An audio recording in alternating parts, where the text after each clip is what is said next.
Bonjour les amis, aujourd'hui nous allons parler d'héritage transgénérationnel et on va voir d'où viennent nos blessures intérieures ou en fait plutôt comment elles sont réveillées parce que nous allons découvrir que tout le monde a les six blessures mais chez certaines personnes une ou deux vont se réveiller tandis que d'autres, les six vont se réveiller. On va découvrir d'où viennent nos blessures, l'activation de nos blessures et puis également, pourquoi notre âme a choisi justement ces blessures-là?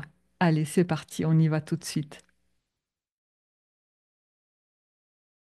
Tout ce que je vais partager dans cette vidéo n'est que le fruit de ma vision et de ma vérité. Donc, comme d'habitude, ne prenez que ce qui résonne en vous, qui fait sens pour vous, et laissez tout le reste de côté. Je ne vous en voudrais pas. Et ce que je voudrais vous expliquer dans un premier temps, c'est qu'en fait, on n'hérite pas d'une blessure, on hérite d'une mémoire émotionnelle. Lorsqu'il nous arrive quelque chose de douloureux dans notre vie, il y a comme un choc émotionnel, une mémoire qui se cristallise et qui devient comme un bloc de granit qui se bloque, qui reste coincé dans notre corps émotionnel. Et pour faire fondre ce bloc de granit, nous avons besoin d'abord de savoir qu'il est là et qu'il est bloqué dans notre corps émotionnel. Et puis on a besoin, par exemple, d'en parler encore et encore jusqu'à ce que ce bloc de granit fonde et puisse ensuite être évacué de notre système. Vous connaissez cette expression, j'ai quelque chose qui est coincé au niveau de la gorge. Eh bien ça me fait penser énormément à ces blocs de granit, à ces mémoires de choc émotionnel qui restent bloqués dans notre corps émotionnel. Pourquoi elles restent bloquées? Parce qu'elles sont trop grosses, trop volumineuses. Le choc est tellement intense que ça a généré une mémoire émotionnelle énorme qui reste là bloquée.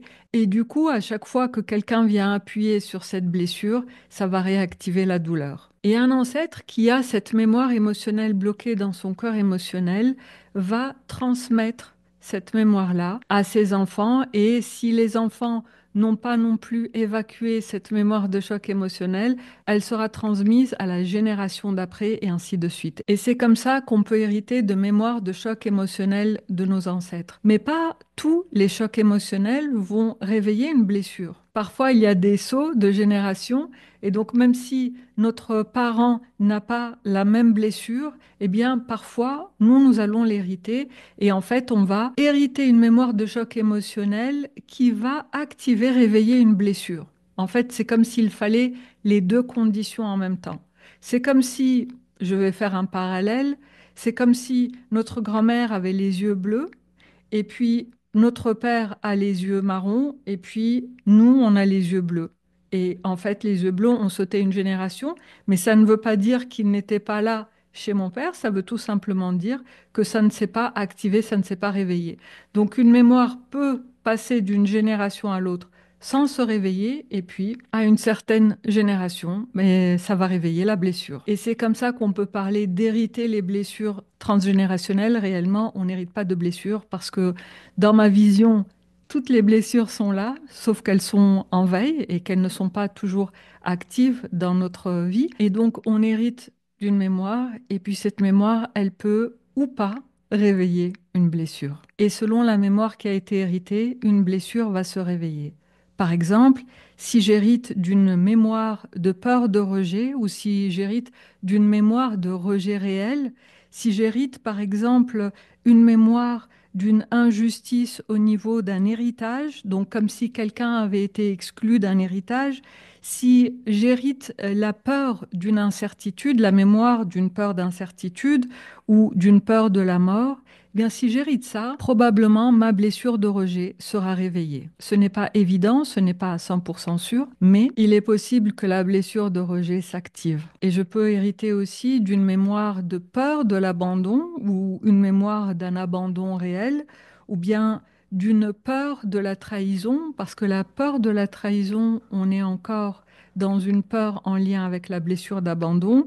Si j'hérite d'une mémoire de peur de la solitude, d'une mémoire de peur de la folie, il est très possible que ma blessure d'abandon se réveille. Et si j'ai hérité d'une mémoire de cœur brisé, d'une mémoire de trahison, que la trahison soit dans le cadre du couple, une trahison amicale, une trahison familiale, si j'hérite d'une mémoire de trahison ou si j'hérite d'une peur de la dépression, si j'hérite d'une peur de la faiblesse, si j'hérite d'une peur d'un amour reçu et puis perdu, je risque fort que ma blessure de trahison, ou comme je l'appelle, ma blessure de défiance, se réveille. Et si j'hérite d'une mémoire d'un espoir perdu et enterré, d'une désillusion, si j'hérite d'une mémoire d'une réalité de vie très dure, si j'hérite d'une mémoire d'un amour espéré et jamais reçu, ma blessure d'injustice, ou comme je préfère l'appeler, ma blessure de désillusion,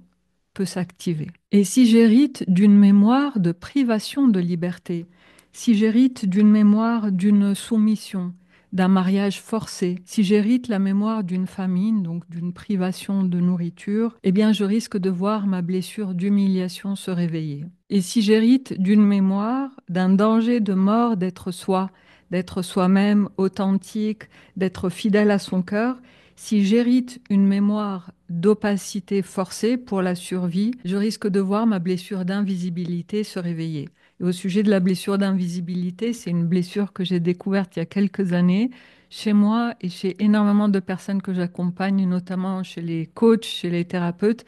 Il y a souvent une blessure d'invisibilité qui est active. Donc à ce moment-là, dans ce cas, il y a une blessure d'invisibilité qui peut se réveiller. Dans ma vision des blessures, il existe 6 blessures, donc abandon, rejet, humiliation, invisibilité, désillusion et défiance. Ce sont nos 6 blessures intérieures, nos blessures humaines, nos blessures relationnelles, nos blessures égotiques, nos blessures émotionnelles, tout arrive exactement au même endroit. Et j'ai une vision énergétique particulière au sujet des blessures, c'est-à-dire que pour moi, il y a 3 blessures qui sont plutôt des blessures qui vont donner et 3 blessures qui sont plutôt à l'origine d'un désir de recevoir, d'obtenir quelque chose. Et puis, il y a également l'autre axe qui est yin-yang, c'est-à-dire que pour moi, il y a 2 blessures très yin, 2 blessures très yang et 2 blessures qui sont yin et yang selon les situations. Donc, si le sujet de la vision énergétique des 6 blessures t'intéresse, tu trouveras dans la barre de description de la vidéo un lien qui t'emmène vers une masterclass d'1 heure environ complètement gratuite qui explique les 6 blessures et la vision énergétique que j'ai au sujet des blessures. Et le but de mon travail, c'est d'apporter une approche pratico-pratique pour pouvoir concrètement se libérer de tout ce qui nous empêche d'être nous-mêmes, de tout ce qui nous empêche de rayonner, de manifester les désirs de notre corps. Parfois, on n'a pas les informations sur les mémoires qui ont été héritées de nos ancêtres et on ne sait pas trop où regarder. Eh bien, je vais vous proposer une méthode pour déterminer quel est l'ancêtre qui vous a transmis cette mémoire émotionnelle. La méthode que je vous propose est issue de l'enseignement de Bert Hellinger des constellations familiales et systémiques. C'est une méthode qui explique que selon le rang dans la fratrie, nous allons être plutôt connectés à l'énergie du père, à l'énergie de la mère ou à l'énergie du couple parental.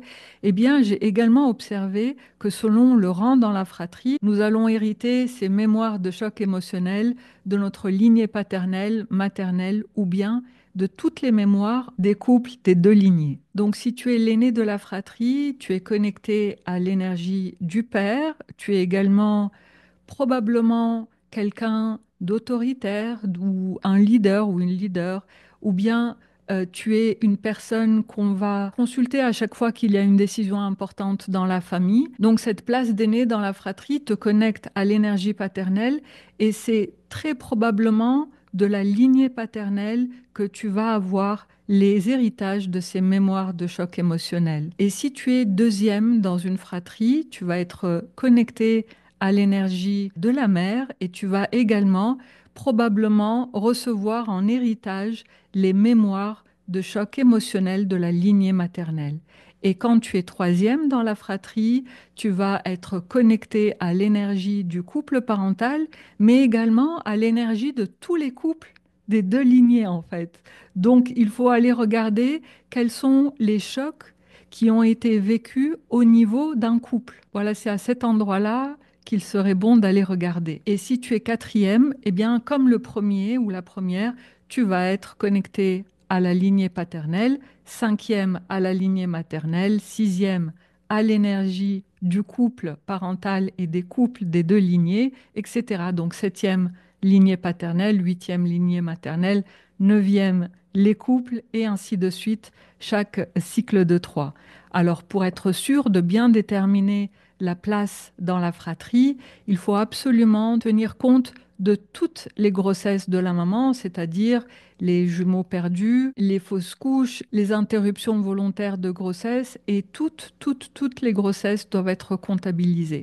Donc si vous ne sentez pas que vous êtes dans la bonne colonne, 1, 4, 7, 2, 5, 8, 3, 6, 9, eh bien vérifiez vraiment s'il ne manque pas quelqu'un dans votre fratrie. Et une fois que vous savez quelle lignée aller regarder, ou bien si c'est l'énergie du couple, qu'est-ce qui s'est passé au niveau des couples dans les deux lignées, eh bien, à ce moment-là, on va pouvoir peut-être questionner les membres de la famille, peut-être qui pourraient avoir des informations au sujet des ancêtres, ou bien tout simplement consteller ça, faire une constellation familiale et systémique. On n'a pas besoin de connaître l'histoire, on a juste besoin de comprendre quelle est cette mémoire ou bien quelle est cette blessure qui s'est réveillée. Et du coup, on va pouvoir aller regarder quelle est la mémoire qui a été hérité, et puis peut-être l'ancêtre, ou peut-être pas, mais en tous les cas, ce qui est sûr, c'est qu'on n'a pas besoin de connaître toute l'histoire pour pouvoir se libérer de ces mémoires de chocs émotionnels douloureuses. Donc on a vu dans une première partie de cette vidéo qu'on n'hérite pas des blessures directement, mais des mémoires émotionnelles qui activent les blessures. Dans la deuxième partie de la vidéo, on a vu comment déterminer quel est l'ancêtre qui nous a transmis cette mémoire de choc émotionnel. Et dans la troisième partie de la vidéo, on va répondre à cette question qui est, mais pourquoi est-ce que mon âme a choisi d'hériter ces mémoires de choc émotionnel et de réveiller ces blessures? Alors, je vais te donner trois raisons qui font que notre âme choisit ces mémoires de choc émotionnel et choisit d'activer, de réveiller certaines blessures. Et la première raison est que nous aidons un système à se libérer de cette mémoire de choc émotionnel. Parce que quand le choc émotionnel est resté coincé dans le corps émotionnel d'un ancêtre, eh bien, s'il n'arrive pas à digérer ça tout seul ou toute seule, eh bien, j'ai cette croyance, les générations arrivent pour aider cet ancêtre à terminer de digérer sa mémoire de choc émotionnel. Donc, il y a cette idée vraiment de venir porter secours à cette âme pour continuer à digérer et à libérer cette mémoire de choc émotionnel. Donc ça, c'était la première raison. La deuxième raison que je peux évoquer ici, c'est qu'en fait, notre âme qui a une mission d'âme, même si elle peut se décliner en une infinité de missions de vie, mais elle a une mission d'âme principale et cette mission d'âme requiert certaines forces. Or, ma croyance est que les blessures contiennent une force. Chaque force encapsulée dans chaque blessure peut être libérée lorsqu'on déverrouille le mécanisme de protection de la blessure. En fait, ma vision est que les blessures ne sont pas du tout le problème puisqu'elles contiennent une force. Parce que grâce à la guérison de la blessure, on va pouvoir vraiment exprimer une force. Le problème n'est pas là. Le problème, c'est le mécanisme de protection que l'ego a installé autour de la blessure pour que personne ne vienne nous faire mal et ne vienne appuyer dessus. Donc une fois qu'on prend conscience du mécanisme de protection de la blessure, on va pouvoir déverrouiller ce mécanisme-là et puis libérer la force qui est encapsulée dans la blessure. Donc l'âme choisit les blessures pour les forces qu'elles contiennent. Et ce que j'adore dans le programme Envol que je propose, qui est le programme intensif de libération des blessures, c'est qu'à l'issue de ce programme-là, eh bien, j'entends souvent cette phrase, je suis tellement heureuse d'avoir telle blessure, j'aimerais tellement avoir toutes les blessures pour les forces qu'elles contiennent. Donc, en fait, c'est un choix d'âme. Et d'ailleurs, la troisième étape de ce programme Envol, c'est de connaître, d'identifier son empreinte vibratoire unique pour pouvoir découvrir sa mission d'âme et puis passer à l'action concrètement d'une manière alignée. Et la troisième raison, c'est tout simplement l'entraide. Ma profonde conviction, c'est que nous sommes ici pour nous entraider les uns les autres. C'est tout.